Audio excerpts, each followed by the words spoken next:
দেখো বন্ধুরা, আমাদের বাড়িতে কোনো পাইপ লাইন নেই। এই যে ভগবানের পাইপ,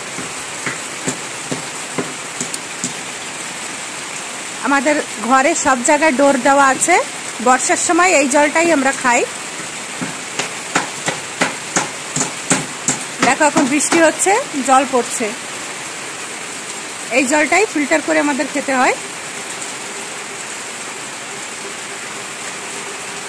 দেখো বন্ধুরা, এই যে পাইপটা দেওয়া আছে, এই জলটা আমরা বাথরুমে ইউজ করি।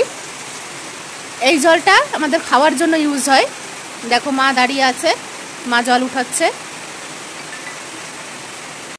এই দেখো একদম পরিষ্কার জল। এই জলটাই ফিল্টার করে আমরা খাবো। দেখো মা উঠিয়ে নিল জলের কলসটা। এখন বৃষ্টি আসছে, তাই ঘরে জল উঠিয়ে রাখছে মা।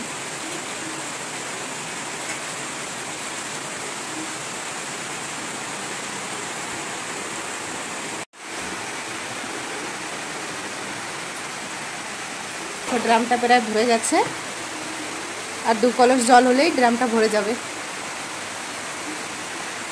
এই ড্রামের জলটা গরু বাছুরের জন্য রাখা হয়।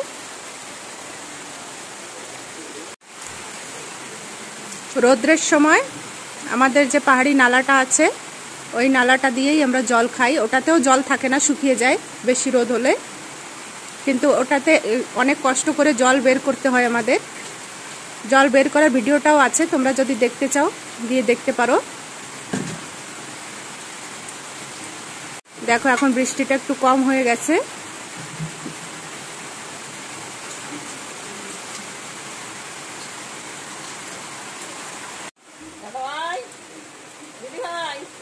দেখো 60 বছর বয়সে কি করা লাগতেছে, যে রোদ দিয়ে দিয়ে খাওয়ার বর্ষার সময় জল ঢুকতেছি, শুকনোর সময় নালায় গাড্ডা খুঁজে তারপরে জল খাবো।